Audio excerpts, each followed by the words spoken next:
Star Wars 7x7 episode 3001. It does feel like starting over in a way, but hey, you know, gotta start somewhere, right? So let's start with 3001.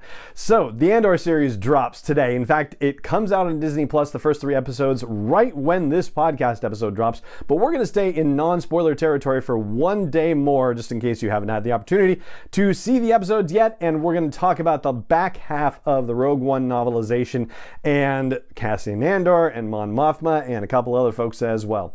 Punch it.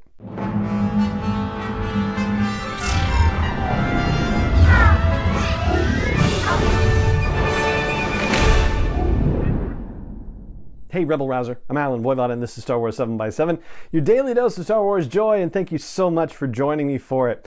So one of the characters who has come up in our conversations, not just about the Rogue One novelization, but just even as we've been considering the Andor series and the formation of the rebellion and who might be involved beyond the characters that we know about already, one name that's come up more than once is General Draven, who's played by Alistair Petrie in the movie Rogue One: A Star Wars Story.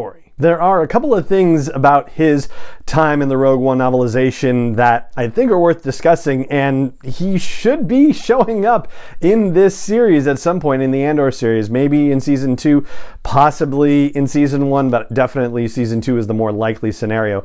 So one of the things that Alexander Freed talks about in the novelization is how Draven sees himself as just stone cold committed to the idea of a rebellion in general, but not necessarily committed to what the rebellion looks like per se. So on the one hand, he's considering how General Dodonna prefers, covert strikes that don't get much attention from the Empire or from the Senate, and he contrasts that to Bail Organa, who wants to see some kind of immediate response to any of the Empire's atrocities, and finds that even though Saw Gerrera left the rebellion because of what he terms strategic disagreements, there are people who are still on the Alliance Council who are sympathetic to the way that Saw Gerrera operates. But more than anything, I think his loyalty lies with the idea of a rebellion itself and trying to keep all the different factions of the rebellion together. So in his way, he's kind of similar to Mon Mothma in terms of how they are both working to bring together all of these different constituencies with one idea, knowing that they all kind of favor different approaches to things, but certainly agree under one banner, which is something has to be done about the Empire. They just don't necessarily agree on what it is all the time. And yet Draven is also not opposed to outright lying to Mon Mothma's face, as we sort of find out by the fact that he tells Cassian, forget what you heard in there, your mission is to assassinate Galen or so. So when things go wrong with the mission on Edu, there's a scene in the Rogue One novelization that does not take place in the movie where Mon Mothma and General Draven are discussing this and what's going to happen next, and getting the members of the Alliance Council there to discuss everything that's occurred and what they've found out about the Planet Killer and whatnot. But Draven tells Mon Mothma that the decision to send in the squadron to attack the Edu base and try and kill Galen Erso was only undertaken once they thought they had lost Cassian Andor and that they had lost the possibility of extraction. He doesn't tell her that he told Cassian to assassinate Galen to begin with. He just says, oh yeah, the mission you sent him on, well, we lost contact with him, so we thought, yeah, well, that's that for that, and so I sent X-Wings to kill everybody. Now, as for Cassian, the 2 main monologue scenes that he has, the one inside the Imperial cargo shuttle where he gives the I've been in this fight since I was 6 years old thing, and we've done terrible things for the rebellion that he does on Yavin 4, those scenes do not include any additional insights into Cassian in the novelization. Those scenes take place from Jin's perspective, with Cassian delivering these lines to her. So we don't necessarily know anything more about his headspace. Although K2, in some ruminations while they're on Edu, says that K2, or thinks that K2 has seen Cassian commit acts that even Draven isn't aware of, and that there was a situation at some point where Cassian was standing over a body and with tears in his eyes, and K2 offered to wipe his own memory so that way he could, maintain Cassian's dignity if needed. As for why Cassian ultimately decides not to assassinate Galen, well,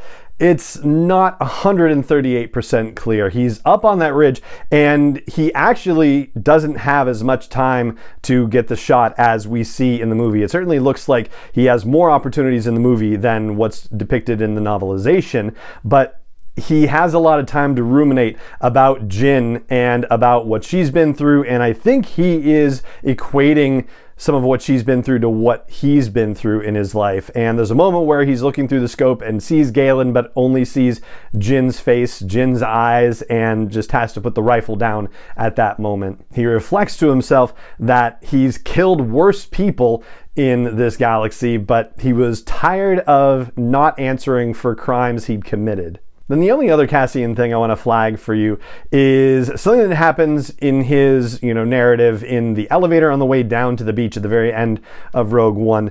And he's thinking that he had told Jyn, we've done terrible things on behalf of the rebellion, and his own internal narrative. Some he remembered now. Tivik, who'd made all this possible and been rewarded with death, but most, to Cassian's shame, he couldn't bring to mind.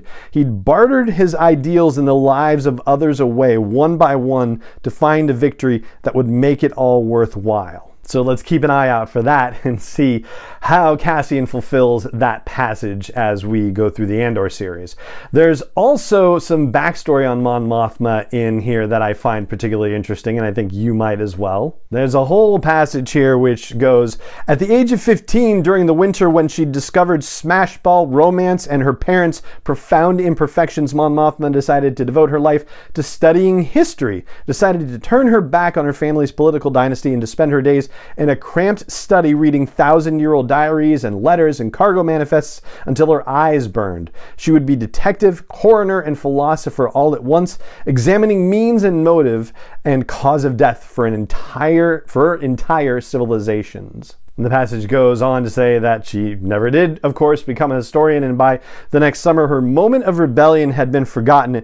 Inertia and family pressures and a genuine love of governance had returned her to the road of politics. She'd gone on to become a senator, parentheses, far too young, she thought now, close paren, and scrabbled for votes and smiled and kept her head above water until she'd learned how to play the game for real. She'd campaigned for an end to one war and now, with even-handed hypocrisy, had built an army while trying to prevent another. She'd fled her home and a life to become the Empire's most wanted woman and leader of a revolution. And the last thing I'll share with you, this also comes from Mon Mothma's own reflections, has to do with the Empire and the building of its military might. She reflects that the Empire and its military advisors determined that the future of warfare was in large-scale naval weaponry, in a fleet of battleships and battle stations that could atomize any enemy, whether on a planet's surface or among the stars.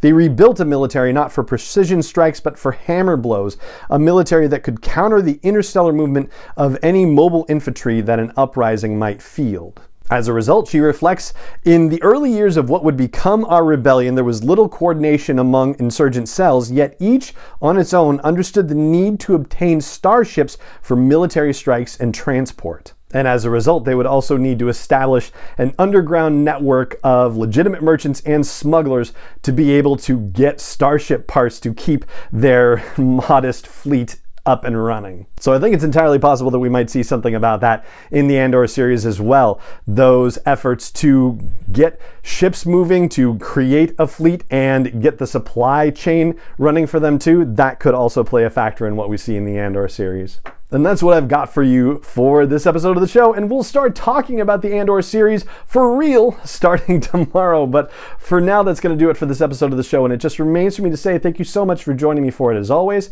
and may the Force be with you wherever in the world you may be. 7 is not endorsed or sponsored yet by Lucasfilm Limited, Disney, or 20th Century Fox, and is intended for entertainment and information purposes only. Star Wars, the Star Wars logo, all names and pictures of Star Wars characters, vehicles, and any other Star Wars related items are registered trademarks and/or copyrights of Lucasfilm Limited, or their respective trademark and copyright holders. May the Force be with them. All original content is copyright 2021 by Star Wars 7x7. We hope you love it.